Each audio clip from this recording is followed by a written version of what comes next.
Yo, what's up everyone? During the weekend pala, dinala ko kay Mad Mechanic yung bike natin. So, pina-maintenance ko siya. Kasi matagal-tagal ko na rin itong gamit mula pa nung nag-100 kami ng December. So, it's been 6 months na. Wala pang maintenance, kaya yan, dinala ko sa kanya. So, ang maganda kay Mad Mechanic, yung bawat step na gagawin niya sa bike natin, nagpapadala siya ng video. Kaya pinapakita niya ako no kondisyon ng parts ng bike natin. So at least alam mo kung ano yung ginagawa. Tsaka walang kinakahoy.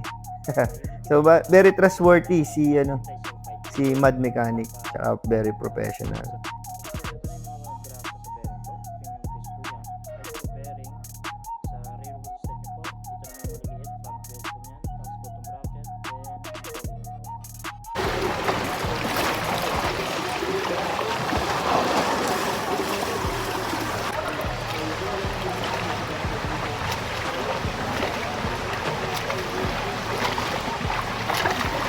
What's up?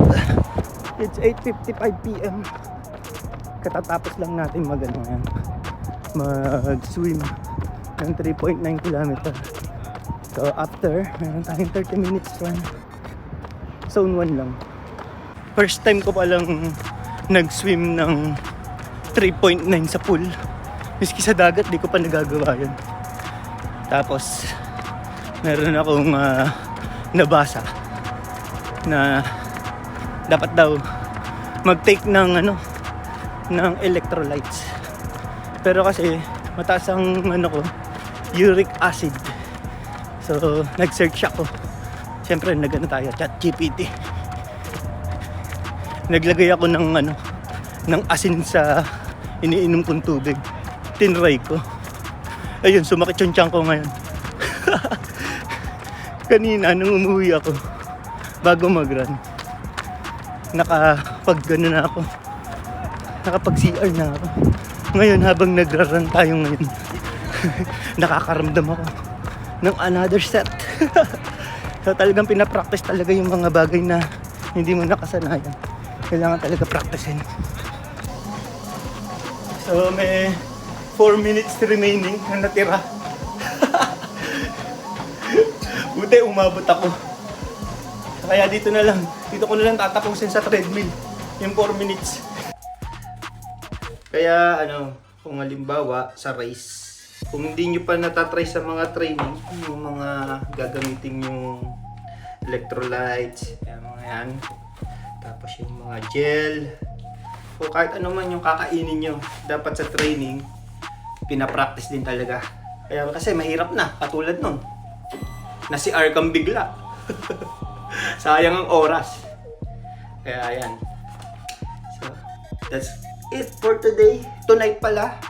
Ano ba ngayon? June 8, Monday. So, syempre guys, hindi lang puro training ang ginagawa natin. Siyempre, kailangan mo rin maglaba ng mga ginamit mo. Kasama sa training. Hindi yung puro swim bike run lang ang ginagawa natin. Wala naman tayong kasama sa bahay. Siyempre, tayo mga OFW lang tayo eh. Kaya lahat ng chores, ikaw rin ang gagawa niyan.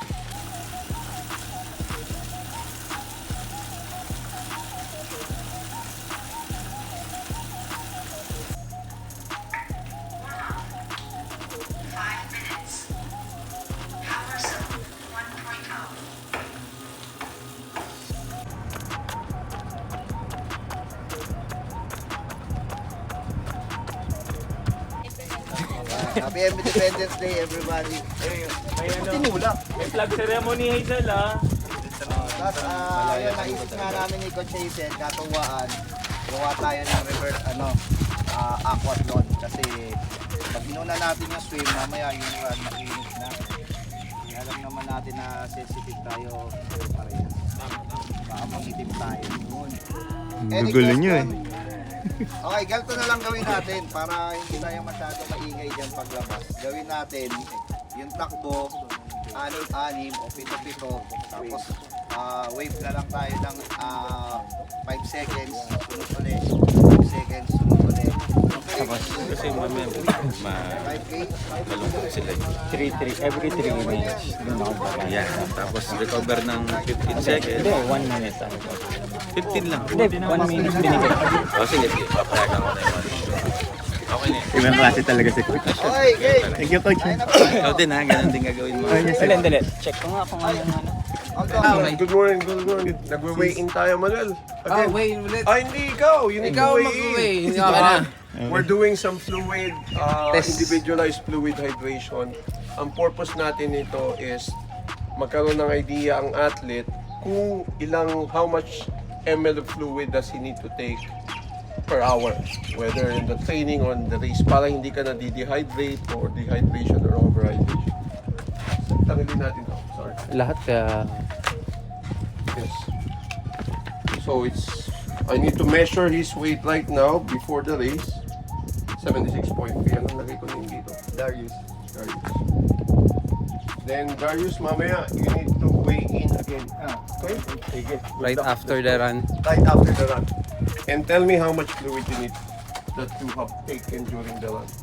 Sayang lang yung punta nyo rito. 500, 200 na lang yung tapos yung 500. Oo, na tayo. Ganun lang din gagawin ko. Mag-thank you tayo, Mike. Malakas tayo eh. Saan ang ikot nito? Ha? Hindi pa paganda. Anong program mo? Fighter din? Ano yung 3? 5. Ay, puta. Sige, Mike, laban tayo. Kaya sa'yo nag-e-effort ka, di ba? Yan, nakatapos na tayo ng run ng 1 hour and 14 minutes. So, before run, 76.3 kilogram. And after is 74.6. So, ang target na fluid na dapat kong i-intake per hour is 800 ml to 1 liter. Tapos, yung sodium naman is 500 to 900 mg per hour para hindi tayo pulikatin or para maano pa rin natin yung lakas natin during long run or bike. So, thank you Coach Jaynald sa pagbigay sa akin ng tamang fluid target at saka yung sodium target per hour. Thank you.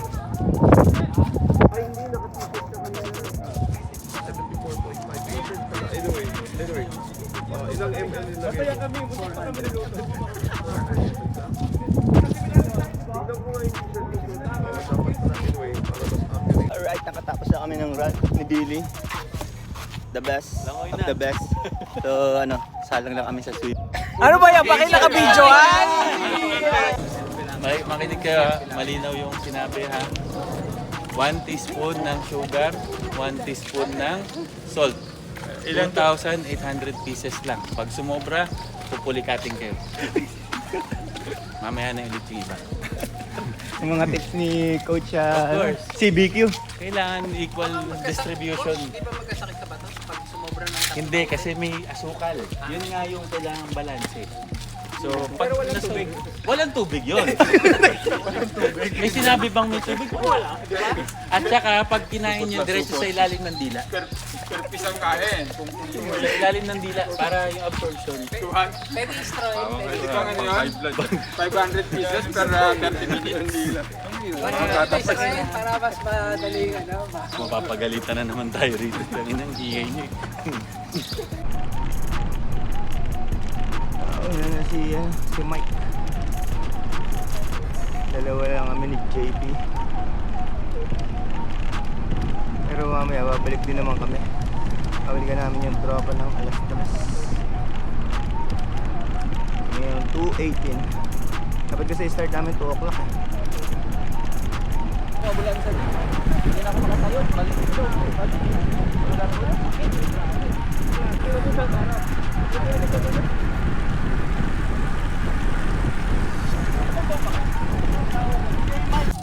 Kaya pala sabi ko, ang bigat magmula kanina sa dulo. Sabi ng GM, tangin ng mga vlogger to, pabigat talaga, sabi niya. OG? Ay, hawa mo na. Dito tayo, may naplatano sa kanila. Dapat may naggaganon. Paano to? Parang tubeless nga. Nag-trigger na yung ano niya. Sealant. Hindi na kinaya. Iwan mo muna. Ito. Wala palang karga.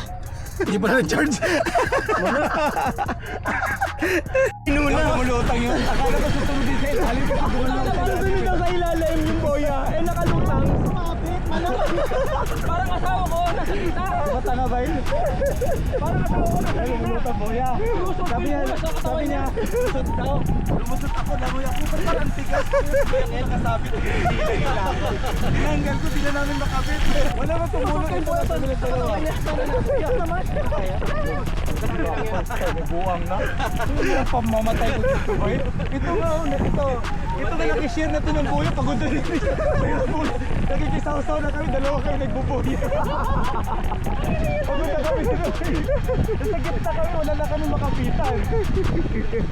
May camera doon, ano? Kaya sabi ko kasi buntik pa tayo mamatay dalawa. Ayun, bilis pa niya ano sa akin. Si Billy. Si Billy, ang bilis niya si Billy, no? Hindi, lumulutang yun kasi mataba talaga. Mataba. Oh, lumulutang yun. Kasi parang lumulutang. Sari yung boya. Oo. Hindi, totoo yun. Science. Okay, diba? Oo, lalo pag malaki football. Kaya mo yung mga babae. Madaling lumutang kasi may joga. Tsaka yung pagula medyo malaki. Pat-pating ka. Mamatay ka talaga.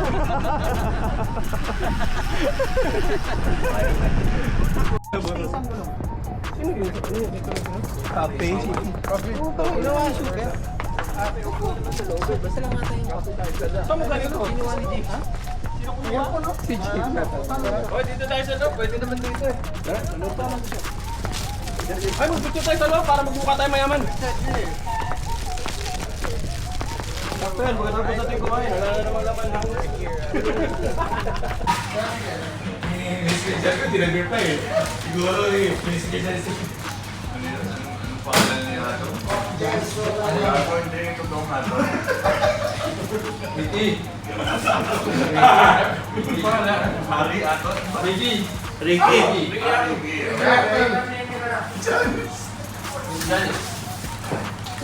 Magdalangit talaga kayo eh. Tinatanong ko anong pangalan niya.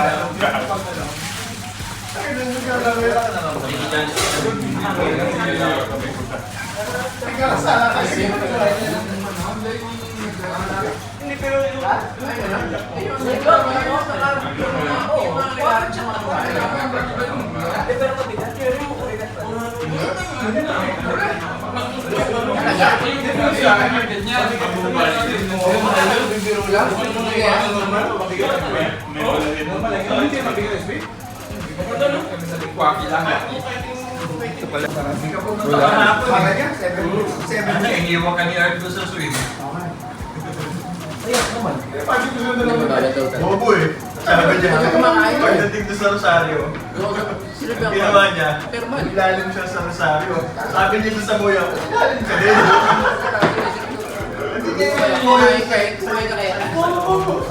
Si Bemba, 5K lang yan.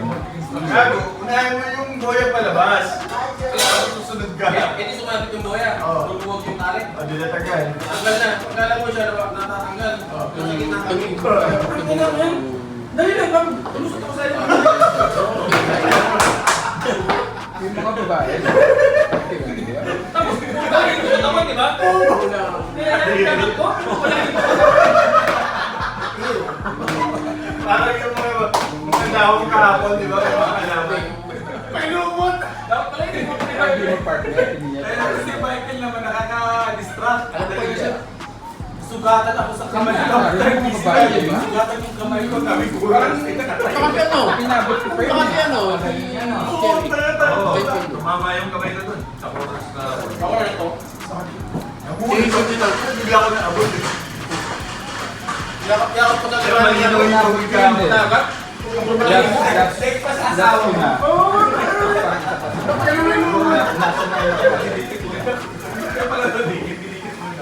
Okay, nakatapos tayo ng 3 hours, 45 minutes bike. Tapos ngayon, 25 minutes na run. Grabe, pagod ako. So si Mike yung nauna na nakatapos. Tapos ako, tapos si JP nung takbo ko, dumating na rin siya. So, hiwa-hiwala yung training namin ngayon.